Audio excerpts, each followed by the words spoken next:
오늘 우리가 읽은 본문의 말씀은 성경에서 가장 위대한 교리이지요. 복음의 핵심이고 기독교의 심장이라도 말할 수 있는 믿음으로 말미암아 의롭다함을 얻는다는 가르침입니다. 종교개혁이 있던 그때에도 그리고 그 이전에도 사도 바울을 통해서 선포된 이신칭이라는 믿음으로 말미암아 의롭게 된다는 이 메시지는 각각 시대를 깨우는 말씀이었습니다. 교회가 또 하나님의 복음이 올바로 서 있지 못하고 오염되어져 갈 때 다시 한번 이 이신칭이라는 믿음으로 의롭게 되는 이 교리가 교회를 살리고 기독교를 다시 정상으로 돌리는 은혜를 누리게 됐지요. 진정한 기독교인을 만드는 교리가 바로 이 말씀입니다. 종교 개혁자 마틴 루터는 칭의의 교리를 잃어버리면 기독교 교리 전체를 잃어버리는 것이다 라고 이야기할 정도입니다. 토마스 크랜머는 이렇게 얘기합니다. 이 교리는 그리스도의 진정한 영광을 드러내고 인간의 헛된 영광을 뒤엎는다. 이를 부인하는 자마다 진정한 기독교인이라 할 수 없으며 그리스도의 영광을 나타내지 못하고 오히려 그리스도와 그의 복음에 대한 적수이며 인간의 헛된 영광을 드러낸다. 여러분, 우리가 날마다 이 말씀 안에서 새롭게 되어지는 개혁함이 일어나야 합니다. 광고 전에도 말씀을 드렸지만 종교개혁은 과거에 우리에게 주어진 그런 문화재와 같은 것이 아닙니다. 그때 이후로 우리에게 주어진 이 말씀의 개혁은 지금도 우리에게 우리의 삶을 개혁하는 말씀으로 지금도 우리에게 선포되는 말씀이지요. 우리의 신앙이 새롭게 되지 않으면, 개혁되지 않으면 우리는 또 어제의 믿음으로 오늘을 살아갈 수 없는 죄인들입니다. 오늘 우리 주님 안에서 우리의 신앙과 믿음이 개혁되어지는 오늘 이 시간 되기를 주의 이름으로 간절히 축원드립니다. 우리가 복음이라고 말할 때 크게는 성경 말씀 전체가 복음이지요. 그러나 성경 말씀 전체를 줄이고 압축하고 요약한다면 그것은 바로 칭의교리라고 말할 수 있습니다. 기독교는 이 가르침 위에 존재하지요. 이 교리는 기독교 복음의 토대입니다. 칭의라는 그 말은 법정적인 용어예요.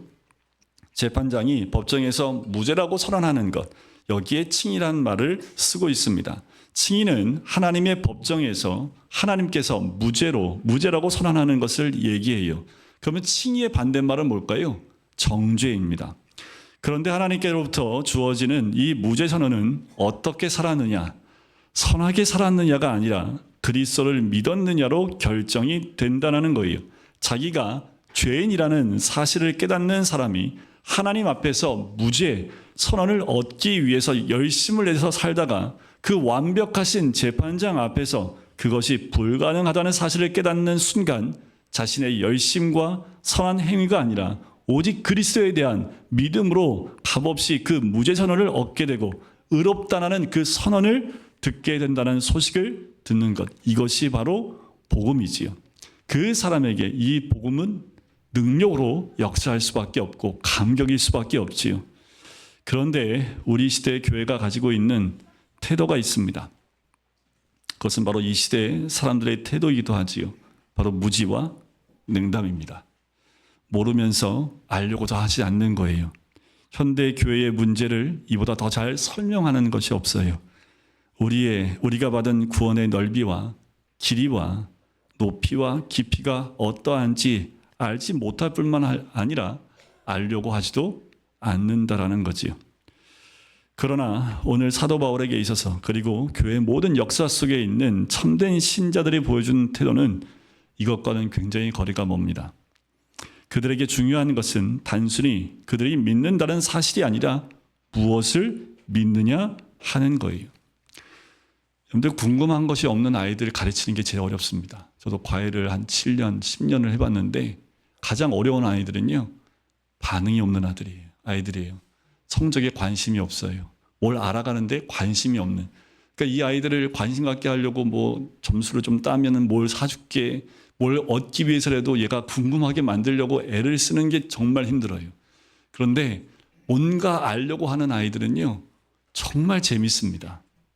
여러분들, 우리가 믿음에 대해서, 신앙에 대해서, 그리스도에 대해서 여러분들 궁금증이 없고 알려 하지 않는다면 우리의 신앙은 이미 정체되어 있고 개혁되지 못한 이 썩어져가는 우물과 같은 모습이 될 수밖에 없어요.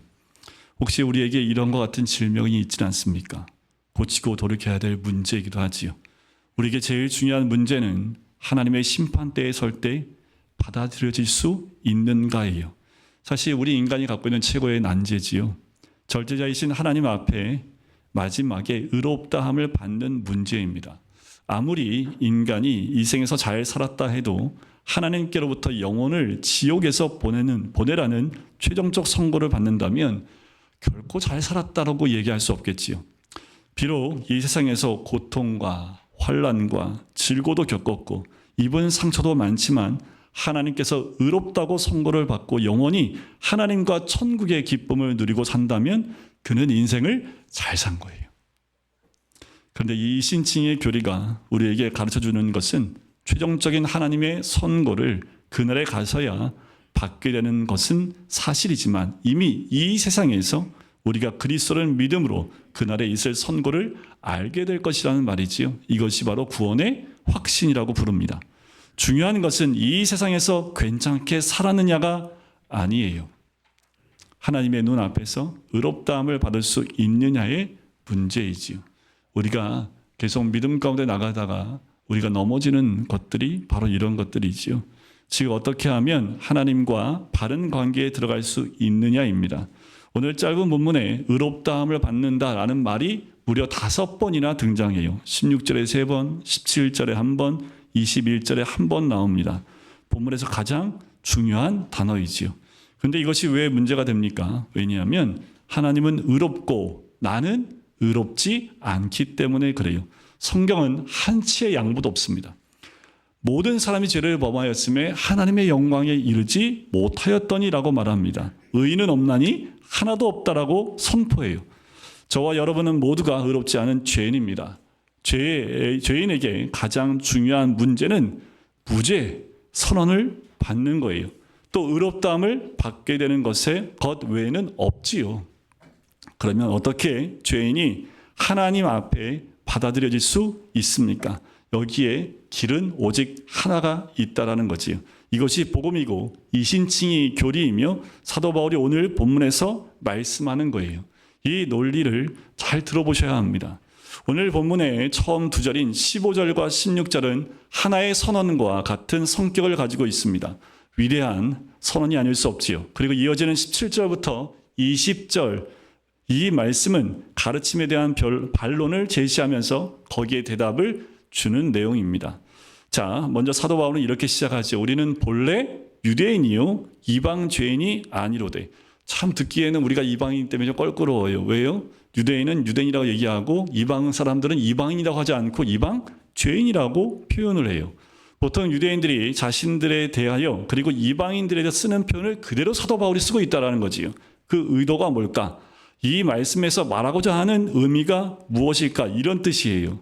참 길어요. 짧은 한 절이지만 굉장히 깊은 의미가 있습니다.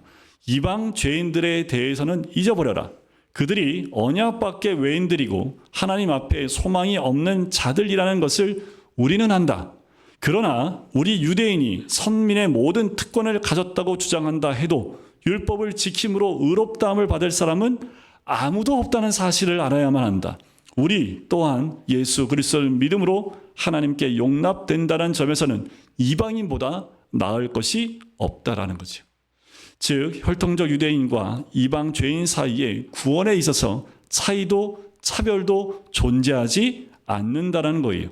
이것을 지금식으로 한번 바꿔서 얘기해 볼까요? 도덕공자나 살인 강도나 구원을 받는 방법에는 차별이 없습니다. 도덕군자나 살인 강도보다 더 우위에 있거나 혜택을 받을 수 있는 자격이 있지 않다라는 거예요. 너무 선하게 잘 살았기 때문에 이 사람은 구원에 더 가깝게 가 있고 이 사람은 살인이고 강도를 했기 때문에 이 사람은 구원에서 더 멀리 있는 것이 아니라는 거예요. 이것이 일반적으로 우리가 받아들이기 좀 힘들고 어려운 내용일 수 있어요. 우리의 태생, 행위, 그리고 우리의 공로 등이 구원에 있어서 아무 의미가 없다면 우리는 너무 이 땅에서의 선한 삶이 무시를 당하는 것 아닌가라고 생각할지 모르겠습니다. 사도 바울이 생명을 걸고 주장하며 한치도 양보할 수 없는 가르침이 바로 이겁니다. 기독교는 결코 인간의 우쭐대고 싶어하는 그 자존심을 부추겨주지 않아요. 오히려 죄인이라고 그 모든 것을 산산이 다 조각냄으로써 하나님을 바라보게 만듭니다. 네가 선인이라고, 네가 의인이라고, 네가 죄인임을 한번 깨달아 줄게 하면서 죄인인 것을 다 낱낱이 밝히면서 조각조각 내서 하나님 앞에 나가지 않으면 안 될 만큼 그렇게 인도한다라는 거지요. 바로 이 신칭의 가르침이 하는 일입니다. 이것이 구원의 시작이에요. 16절에서 세 번의 거듭된 진술을 함으로써 사도 바울은 이 교리를 설명해요. 처음에는 일반적 진술입니다. 16절 앞부분인데 사람이 의롭게 되는 것은 율법의 행위에서 나는 것이 아니요 오직 예수 그리스도를 믿음으로 말미암는 줄 아는 고로라는 부분이지요. 자, 이것은 바울과 베드로가 모두 동의할 뿐만 아니라 성경 전체가 가르치는 복음의 일반적인 내용입니다. 이것은 하나님의 법칙이고 원리입니다. 그러나 여기 이 일반적 진술에 동의한다고 해서 그것이 이 구원을 보장하는 것이 아니에요. 이것을 동의한다고 해서 이 내용이 맞아요 라고 동의한다고 해서 구원을 보장받지는 못한다는 거지요. 우리 자신이 주 예수 그리스도를 믿어야만 한다라는 거예요. 그래서 이 법칙, 이 원리의 근거에서 사도 바울은 자신의 개인적 진술을 전개합니다. 중간에 나오지요. 우리도 그리스도 예수를 믿는다라고 얘기를 해요. 이는 우리가 율법의 행위에서가 아니고 그리스도를 믿음으로써 의롭다함을 얻으려 함이라는 말씀이지요. 자, 여기서 헬라에서 믿는다라는 그 단어는 목적어 앞에 전치사를 동반하는데요. 인투라는 그 단어를 동반합니다. 그 뜻을 가진 전치사가 함께 사용이 돼요. 인투라는 그 말은 즉 이런 거예요. 우리가 예수 그리스도 안으로 들어가서 믿는다라는 뜻입니다. 우리가 그리스도 예수를 믿나니 그 말은 예수 그리스도 안에 들어가 믿는다라는 뜻이에요. 믿음은 단순히 지적으로 동의하는 것이 아니에요. 착각하지 마십시오. 아, 맞아요 라고 해서 끄떡인다고 구원이 되는 것이 아니라는 거예요. 인격적으로 모든 것을 맡긴다는 사실을 분명히 보여줍니다. 믿음은 관계예요. 내가 그리스도를 믿는다는 것은 그분께, 그분 안으로 내가 들어가서 피난처로 삼는 것입니다. 그에게로 달려가 자비로우신 주님을 부르는 실제적인 행위를 믿음이라고 하는 거예요. 그래서 오늘 성가대 찬양이 굉장히 은혜가 되는 것은 우리가 날마다 십자가 밑에 나가는 것, 그것이 우리가 있어야 될 자리입니다. 회사에 가도 십자가 밑에 있어야 되고 가정에 들어가도 십자가 밑에 있어야 되고 누군가의 만남 가운데 있을 때도 우리가 있어야 될 자리는 십자가 밑이라는 거죠. 사도 바울은 자신의 인생을 그리스도께 완전히 위탁을 했습니다. 이것이 믿었다라는 말이에요. 목사님, 사도 바울이니까 그런 거 아닙니까? 아니요. 사도 바울이니까가 아니라 사도 바울이 그 믿음이 무엇인지를 우리에게 먼저 보여주고 있는 거지요. 예수님이 먼저 이 땅에 오셔서 그 고난을 당하시고 십자가의 죽으심을 통해서 구원의 길을 우리에게 직접 보여주시고 나를 따르라고 하셨던 것처럼 사도 바울이 갔던 그 길은 주님이 가신 그 길이었다는 거지요. 우리는 그리스도를 믿고 있습니까? 믿음은 이렇게 말합니다. 하나님, 나에게는 하나님 앞에서 의롭다고 선언을 받을 만한 의가 없음을 인정합니다. 아무리 노력하고 선함을 가지고 산다고 할지라도 하나님의 절대 기준에서 의롭다함을 얻을 수 없는 죄인입니다. 그러나 그리스도께서 율법을 온전하게 지키심으로 하나님의 의를 이루셨고 십자가에서 죽으심으로 저의 죄를 향한 하나님의 모든 진노를 다 받으심으로 저를 위한 속죄를 이루셨음을 믿습니다. 이제 저의 삶을 저의 능력과 자존심에 의지해서 살지 않고 오직 그리스도만을 믿고 그분 안에 들어가서 나의 피난처를 삼고 살다가 하나님 앞에 서겠습니다. 예수 그리스도만이 나의 의로우심이십니다. 이게 믿음입니다. 예수 믿어야 구원받아. 맞아. 이게 구원이 아니라 진정한 믿음과 구원은 이 고백에 있는 거예요. 여러분 이렇게 고백하실 수 있으십니까? 아니면 여전히 우리 자신의 힘, 자존심을 가지고 안간힘을 쓰고 살고 있습니까? 어느 곳에서 가든 나를 드러내길 원하고 내가 삶에 사는 모습들을 그대로 살아가길 원한다면 어쩌면 우리는 이 고백 가운데 있지 않을 수 있습니다. 율법의 행위로서는 의롭다함을 육체가 없는이라는 그 부분이지요. 이것은 보편적 진술입니다. 예외가 없어요. 모든 인간이 다 이 법칙 안에 있습니다. 여러분과 저도 마찬가지입니다. 유대 교회도 칭의 개념이 있어요. 그 칭의는요, 이행칭의입니다. 이신칭의가 아니라 이행칭의예요. 행함으로 의롭게 된다라는 거지요. 그러나 사도 바울은 여기서 말하기를 이행칭의란 존재할 수도 없고 존재하지도 않는다라는 거예요. 우리가 아무리 행한다 할지라도 행함으로 인해서 의롭게 될 수 있는 사람은 단 한 명도 없다라는 거지요. 또 말씀을 드리지만 한번 여러분들 옆에 있는 사람한테 이렇게 한번 물어보세요. 구원에 관심이 있습니까? 당장 내일 해야 될 것만 관심이 있고, 우리 어머니들은 오늘 저녁에 뭘 해 먹일까에 관심이 더 크고, 우리 애들 올해 시험 봐야 되는데 점수에 관심이 있고, 애들 잘 살고 있는 거에 대한 관심이 있지, 여러분들 구원에 관심이 있습니까? 구원이 무엇인지에 대한 궁금한 점은 있으십니까? 이 구원에 대해서 날마다 우리는 알아가야 됩니다. 구원은 예수 그리스도이기 때문에 그리스도를 알아가는 것이 우리의 본분인데 우리는 관심이 없어요. 너무 냉담해요. 오늘 제가 이 말씀을 준비하면서 얼마나 내 가슴 가운데, 제 마음 가운데 이 괴로움이 있는지, 과연 우리 성도님들 가운데 구원에 대해서 관심이나 있는지, 예수님에 대해서 관심은 가지고 살고 계시는지. 교리를 아무리 얘기해도 이것이 여러분들 동의만 하고, 아이고 목사님 말씀 맞지요? 아유 100번 맞는 말씀입니다. 이건 무엇을 의미하냐 하면 그 말씀은 내 말씀이 아니라 이 사람 말씀이에요 라는 말과 같아요. 근데 교회 오래 다니면 동의는 합니다. 교회 오래 다니면 많이 들어봐서요. 맞아요 그거. 이런 칭의의 교리는 사도 바울의 시대부터 지금까지 언제나 반론에 부딪혀요. 이런 반론이 있어요. 칭의 교리는 죄를 조장하는 교리다. 이런 반문이 있습니다. 무슨 말이냐면 마지막 심판날에 있을 선고는 아무도 모른다. 그러므로 하나님을 열심히 섬기고 선하게 살아서 그날을 준비하라고 해야 안전하다고 느끼는 경향이 있다는 거지. 여러분들 이런 생각 다 있으실걸요?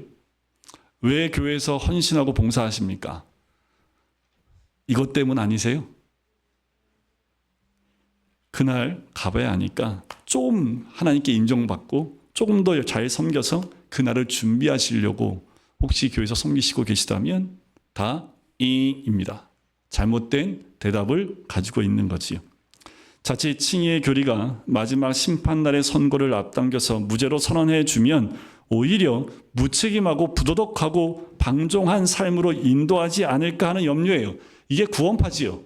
이렇게 이제 나 죄에서 자유로우니까 이제 모든 죄에서 자유로우니까 어떤 죄를 져도 하나님 다 용서했기 때문에 내 마음대로 살래. 그게 구원파지요.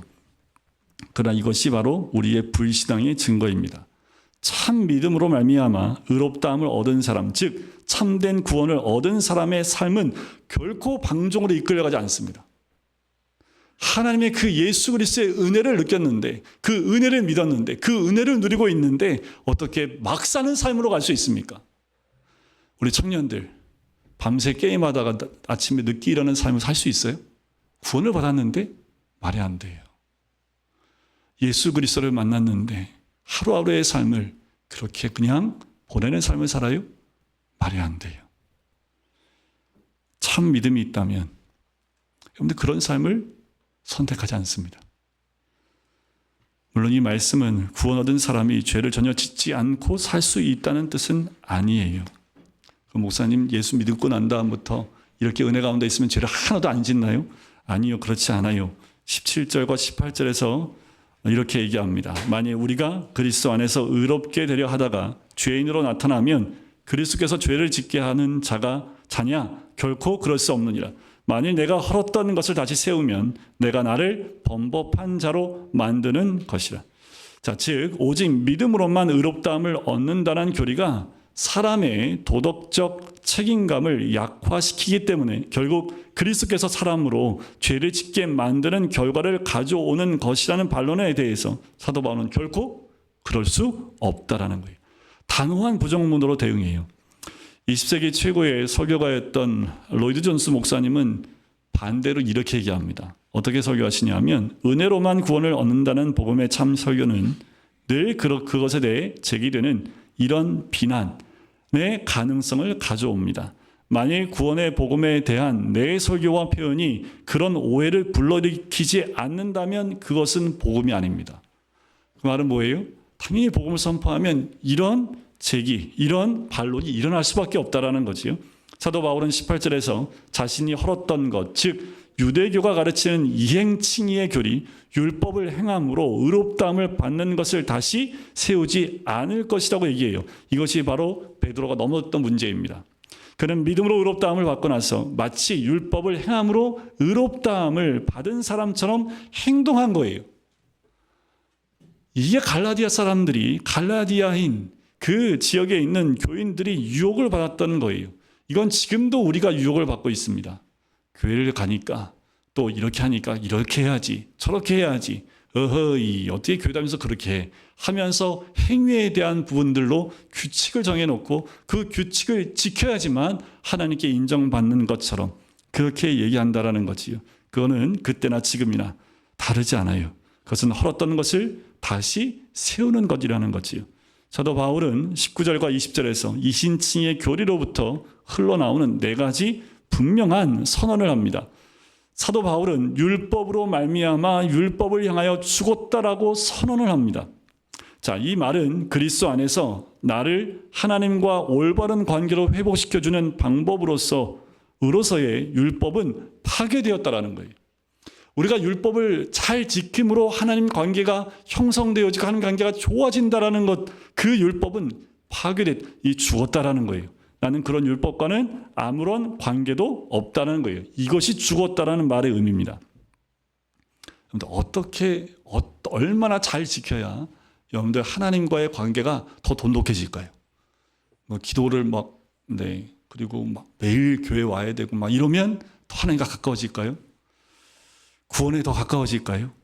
사도 바울은 이제 구원의 방법, 칭의의 수단으로서의 율법과는 아무런 상관이 없게 된 거지요. 왜냐하면 칭의를 위해서 그가 오직 그리스도만을 믿고 그분께만 자신의 신뢰를 드렸기 때문입니다. 율법을 향하여 죽는다라는 표현은 율법을 부정하는 것이고 율법의 지배로부터 자유로워지는 것이고 율법이 우리를 노예로 부릴 수 없다라는 거예요. 그런데 이렇게 하시면 안 돼요. 여기에는 목적이 있습니다. 하나님을 향하여 살기 위해서 율법을 향하여 죽어야만 합니다. 율법에 대하여 죽었기 때문에 하나님을 위해 살 수 있기 때문이에요. 우리는 여기서 사도 바울의 기록 가운데 가장 유명하고 우리가 좋아하고 저도 좋아하는 20절 말씀이 등장을 합니다. 우리 20절 같이 한번 읽겠습니다. 시작. 내가 그리스도와 함께 십자가에 못 박혔노니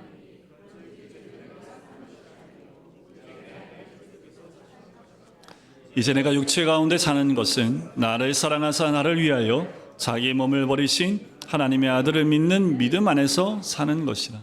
여러분들 믿음으로 의롭게 되는 이 말씀을 쭉 하면서 20절 말씀이 등장한다는 건 굉장한 의미가 있습니다. 여기에 두 번째 선언이 나오는데 그리스도와 함께 십자가에 못 박혔다라는 거예요. 첫 번째 선언과 같은 의미입니다. 그리스도께서 우리의 밖에 머무시는 한, 그리스도와 따로 거하는 한, 그리스도께서 죄인의 구원을 위해서 고난을 당하시고 행하신 모든 일은 무가치한 일이 된 거예요. 그분 안에 거하지 않으면, 그리고 그리스도께서 우리의 밖에 머무시는 한 주님과 나는 아무런 상관이 없다라는 거지요. 바울은 분명히 말해요. 나는 그리스도와 함께 십자가에 못 박혔다라는 거지요. 그런데 진짜 예수님과 함께 십자가에 못 박힌 사람 있지요? 역사적으로 2명 있잖아요. 2명. 두 강도예요. 십자가에 같이 못 박혔잖아요. 함께 못 박혔지요. 그들은 정말 말 그대로 그리스도와 함께 십자가에 못 박혀 죽었습니다. 그러면 사도 바울이 이렇게 고백할 수 있는 것은 어떻게 해서 일어납니까?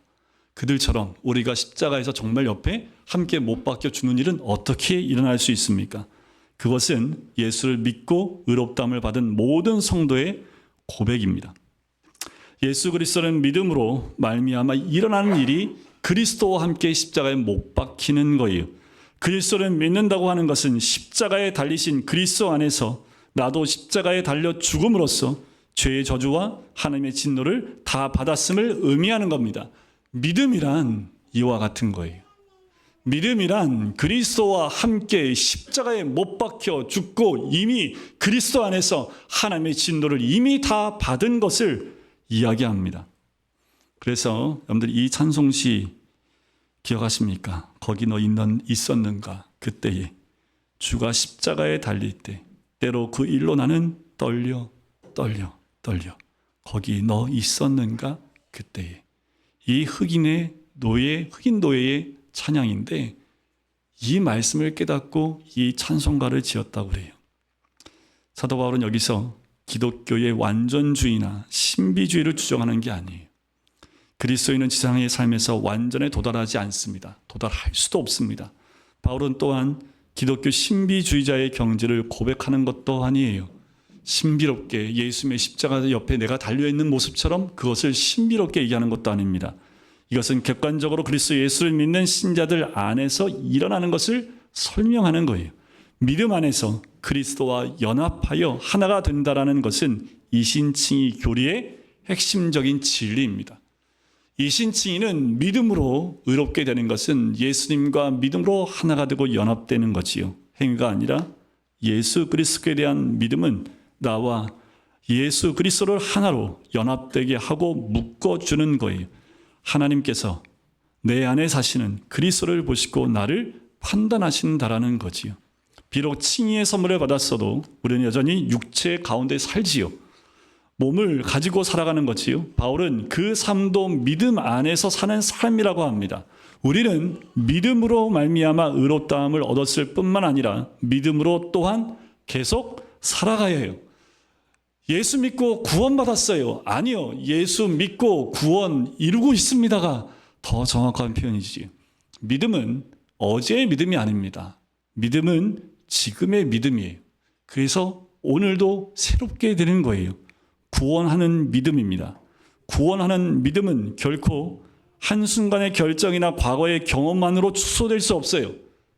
과거에 믿었던 믿음으로 오늘을 살아낼 수 없고 옛날 내가 믿었던 그 구원으로 지금의 구원을 이룰 수 없다라는 거지요. 이렇게 생각했던 것이 이신칭의를 오해하고 반론을 제기한 사람들의 결점입니다. 구원하는 믿음은 신자의 과거와 현재와 미래에 모두 영향을 미치는 살아있고 역동적인 실체라는 거예요. 믿음은 과거가 아닙니다. 믿음은 현재와 미래입니다. 믿음은 지금 나에게 역사하고 있어야 돼요. 그러니 여러분들 관심이 없을 수가 없지요. 지금 그 믿음으로 내가 서 있는데 어떻게 그 믿음에 대해서 그리스도에 대해서 관심이 없어요. 무관심해요. 그건 믿음이 없는 거지요. 이 믿음은 구체적인 대상을 가지는 믿음입니다. 나를 사랑하사 나를 위하여 자기 몸을 버리신 하나님의 아들 예수 그리스도가 그 대상이시지요. 무엇이 구절을 십자가에 죽게 만들었습니까? 무엇이 예수님을 십자가에 죽게 만들었어요? 오늘 20절 말씀에 바로 나를 사랑하사입니다. 이것이 바로 아들을 죽게 한 동인입니다. 그 어떤 물리적 힘이나 강제력 또는 어떤 다른 목적을 가졌기 때문이 아니라 바로 나를 사랑하사 그 아들이 자기 몸을 버리사 십자가에 죽으신 거예요. 사랑이 구주를 죽게 한 거죠. 그래서 여러분들 이 찬양 사랑이 구주를 죽게 했네 왜 날 사랑하나 이 찬양하시지요. 겸손히 십자가 지시었네 왜 날 사랑하나 그 손과 발 날 위에 찢기셨네 왜 날 사랑하나 고난을 당하여 구원했네 왜 날 사랑하나 내 대신 고통을 당하셨네 왜 날 사랑하나 죄 용서받을 수 없었는데 왜 날 사랑하나 왜 날 사랑하나 왜 주님 갈보리 가야 했나 왜 날 사랑하나 그 사랑 때문에 주님이 그 십자가를 지신 거지요. 나를 사랑하신 그 사랑이 구주를 죽게 한 거지요. 마지막으로 사도 바울은 갈라디아 교인들이 다시 율법을 지킴으로써 선한 사람이 됨으로써 하나님과 올바른 관계 속으로 들어갈 수 있다고 생각한다면, 구원이 율법을 지키는 행위로부터 올 것이라고 생각한다면 그것은 주님의 십자가를 헛되게 만드는 것입니다. 나아가서 십자가를 욕되게 만든 것이다라는 거예요.